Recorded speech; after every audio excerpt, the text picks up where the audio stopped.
These are red flames, seedless grape, red flame, white grape. It's all $1 a pound. Mix them up, ladies. If there is anywhere in Rochester where the past seems to live alongside the present, surely it is at the public market. 75 a dollar, 75. Here, you got a pound and a half in here. Look, broccoli over there, ladies. We got Early on a Saturday morning, the sons and daughters of immigrant families that built Rochester mingle with the newcomers. They shop and they haggle and listen to the sounds of the marketplace. All this grape $1 a pound here, ladies. Peaches are 75 a pound. The old ethnic lines are blurred now. Mike Carney's name tells of his Irish ancestry. His wife comes from Italian stock. He's worked the market for 18 years. Well, sure, overnight when they're blowing everybody up, what'd I be over there for? I'd be in trouble over there, right? If the old European accents are fading, the new sounds are likely to be Asian or Mid-Eastern. But what they say isn't new at all. I miss the food, and second, I miss the language, because I don't have too much opportunity to speak my language, and I don't want to forget it. My father was a welder in Lebanon and masoner, and he came down here, and we were actually penniless. We had nothing. Down the aisles, there's another immigrant story you can hear, too. However rough it is for the new crowd, the old groups claim they had it worse. They got it made. How so? They got it made. They got everything handed to them. Mm-hmm. I figure. Look what I take in here. See what I take in here? Yeah? What are these? What are those? Those food stamps. People walk up to me with $500 of these in their hands.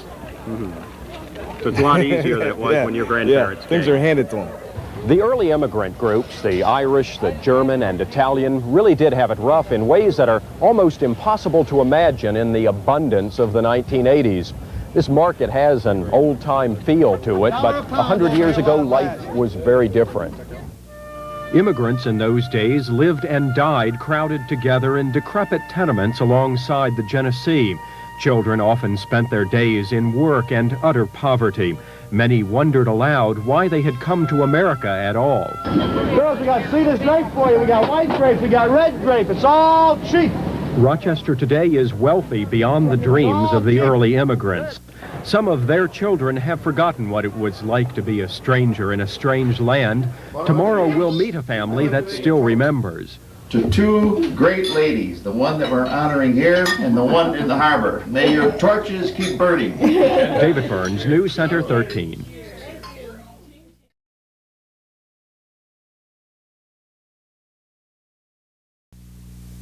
Okay, you want to do the honors, Katie? It was 75 years ago that Katie Mantelli first came to the United States. Her children have their own children now, but the family still gets together to remember the old days. They used to have it 3 times a day. We had to roll out the big sheets and unfold them and then take the sharp knife and slice each one. Isn't that what they call fettuccine? A fettuccine has a slice, right? Yes. Katie was only 13 years old when she and her older sister sailed from Italy into New York Harbor and first saw the Statue of Liberty. I remember when we were on a boat, and when we arrived in New York, and we saw the Statue of Liberty, everybody lifted a hand. Ecco la Statua della Libertà. Viva l'America! Next stop, Ellis Island. She and her sister already had a relative here that helped them through the gateway and into New York. I did so many jobs. The first job I was on a silk mill for 50 cents a day. We used to fill the spools, silk spools. Oh, that's great. No spaghetti for the children, just peanut butter and jelly sandwiches, okay? Special occasion. The years have been mostly good to Katie Mantelli. She married an Italian man who lived in Charlotte. They saw tough times together. The grocery store they had failed in the Depression, but at family gatherings, her memory settles on the good years. It was one big family the olden days. What they used to do, they used to sit in the backyard, playing the accordion, and buy the beer by the pail. You buy 10 cents, you go to a bar, you buy 10 cents worth of beer, and you get a pail of beer. And they used to drink the beer, and they used to sing. It was a nice feeling. I'd like to make a toast to two great ladies, the one that we're honoring here and the one in the harbor. May your torches keep burning. Cheers. Cheers. Thank you. Does 75 years ago seem like a long time ago, or does it seem like yesterday. No, Doesn't seem it don't seem that long. No, time goes fast. It goes fast, right. 75 years and half a world away from Italy. So much has changed that only an old person would understand, but now there are so few left who remember the great adventure of the immigrants who built modern America. Thank you. Oh, there it is. I love to see this. Oh, look at how terrific Dad looks. Now here's Grandpa lifting the bridge. See? He lifts first one side and then the other. You see the bridge going up? There goes the bridge going up. You can tell he enjoyed that job. Oh, it goes on, it goes 24 hours a day. The only time it's off is on Sunday. He was so proud when he used to do that. I know, I wish he was here. David Burns, News Center 13. The original. Then they...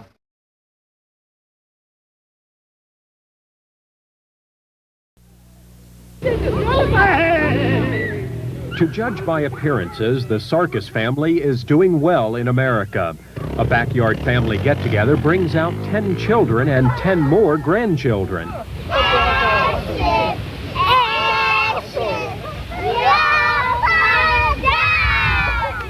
20 years ago, Tania Sarkis lived in Lebanon, not far from Beirut.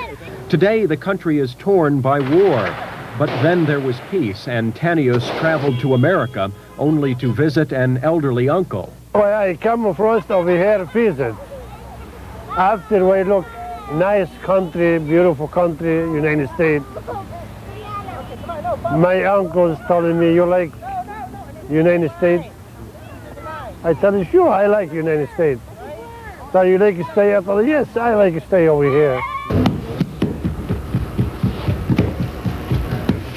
It took a couple of years of working before he could bring over his wife and their children, and it took even longer before they could buy a little pastry shop on West Main Street. The children have their own lives now, but sometimes they come back to help make the Lebanese bread that once kept them all alive. It seems like it's really a dream because I'm torn between two countries. I've been here 18 years. And I'm so used to it, and I think it's great. The family has had its problems here. Tanius was once stabbed during a holdup, but the Sarkis family has little criticism of America. It's like God took us out of there, out of that country there, and brought us over with 10 kids. We appreciate being in this country, and I can't see how people take, complain about living here. Maybe it takes a while to understand that Americans have been complaining since the days of King George. That's how we got where we are. But to so many newcomers, what we complain about these days seems paltry by comparison to problems in the rest of the world. No doubt the young Sarkis children will grow and someday argue the fine points of American democracy. But the great promise of America that has drawn generations of immigrants is easy to find even at a backyard party. It's the simple promise, so rare in the world, that here tomorrow can be better than today. I love America because America helped me and I helped my children. I like my children and grandchildren to stay in the United States. No come back to Lebanon. David Burns, News Center 13.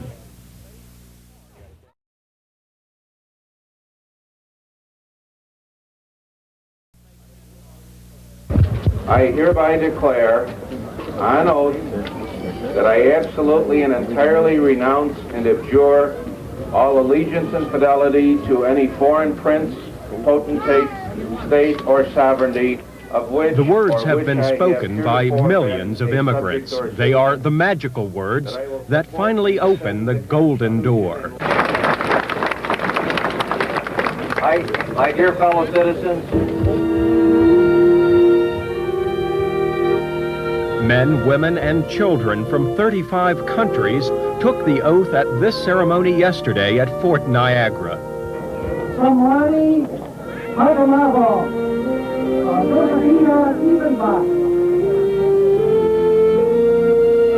Many, like the Pethamavong family, already have roots well set in America. In Laos, Kamban was a salesman and living well. But the communists took over in the mid-70s, and the family fled to Thailand to avoid arrest.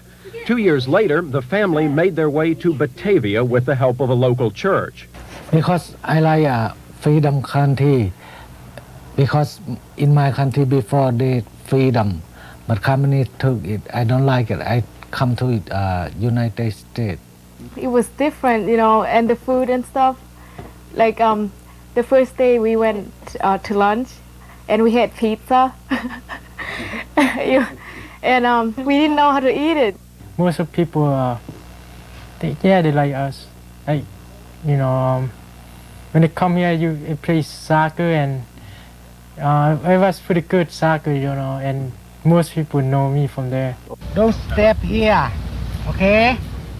In Laos, the revolutionary dream of cultivating a perfect society became a nightmare. In America, the garden plants may have to grow in orderly rows, but the Pathamavongs say they are free to grow as they wish. America makes its own demands of its citizens, of course. The list seems to get longer every year. And anyone who watches the news knows that we are far from a perfect society. The new immigrants will surely change America, as the old immigrants already have. And new groups will absorb America's culture, whether hot dogs and baked beans or politics. The nation of the stars and stripes, after all, was built of the flesh of 100 countries. David Burns, News Center 13.